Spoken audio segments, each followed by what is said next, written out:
Well, the 19-year-old gunman who killed 10 people at a Buffalo supermarket last year is set to be sentenced to life in prison today. Peyton Gendron pleaded guilty in November to 15 charges, including murder and attempted murder. He is the first person in state history to be charged with domestic terrorism motivated by hate. National Affairs and Justice correspondent Jeff Pegues is in Buffalo with more. Jeff, you know, this is a case that got a lot of attention at the time, and since we have not spoken very much about it. Obviously, there was not a trial because he's pleading guilty. Reports say that the gunman will make a statement today, though. Do we have any inkling into what he might say? Yeah, and Anne-Marie, even though since May, when the shooting happened, this case hasn't gotten a lot of national attention. It's certainly still the talk of the town here in Buffalo, and what we're expecting is for the gunman to apologize. However, we've been hearing from family members of the victims who say whatever he says in this courtroom today will not have an impact on how they feel about him. But that's what we're expecting to happen today in the courtroom. It will be an emotional day here. That's typically the case when you have situations like this, where you have the sentencing phase and gunmen addressing family members. We expect this to be several hours here. You'll have family members of the victims making statements. We expect those obviously to be emotional statements. So it's going to be a really tough day here in Baltimore, here in Buffalo. Yeah, indeed.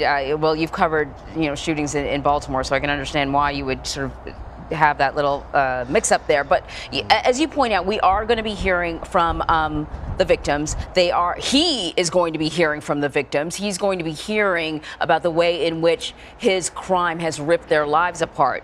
Will we, though, because we already sort of know what he's going to be sentenced to, will we get any additional information about this case? I mean, I feel like there are a lot of unanswered questions. Where did he get the gun? Did anyone help him? I mean, did he tell anyone? Could we get any more details? Well, that's what I think family members are hoping for.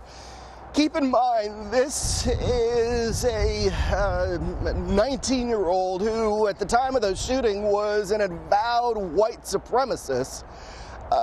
So a lot has been established by the prosecution and investigators in terms of the motive. Also the fact that he lived about 3 hours away from here, but he made a couple of trips to the top supermarket to case it. Why? Because he was looking for a certain type of victim, if you will, black victims.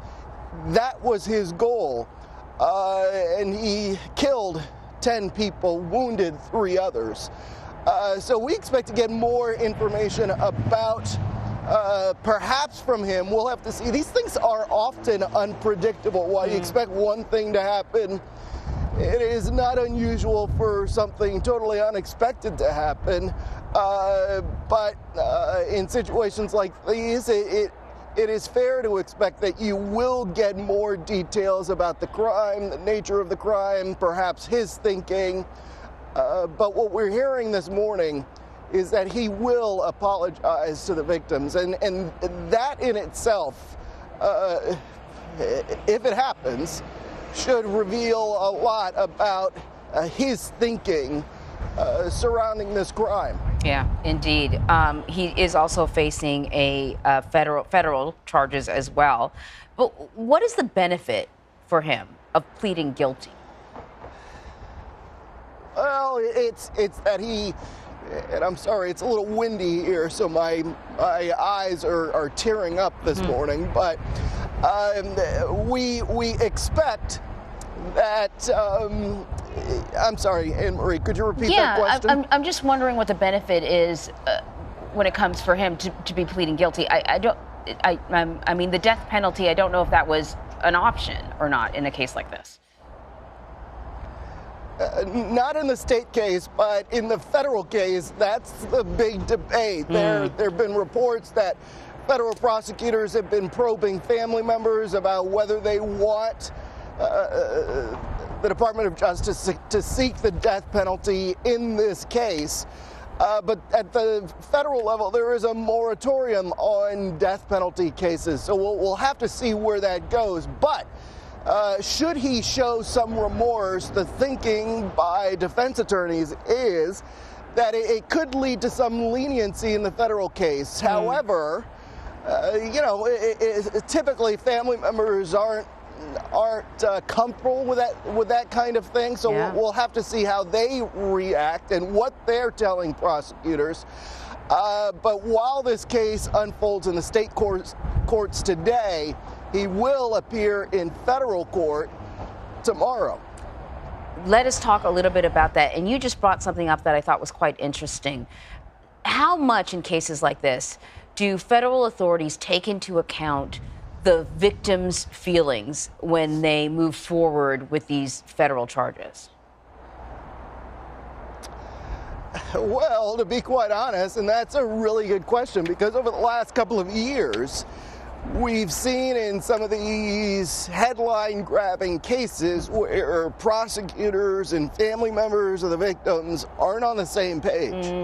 There's been sort of this backlash against prosecutors. Hey, why aren't you listening to us and our desires for closure, if you will? And so they do take that into account in these reports that federal prosecutors are sort of probing family members of the victims suggest that there is concern among the Department of Justice prosecutors that they address the concerns of the family members, because in terms of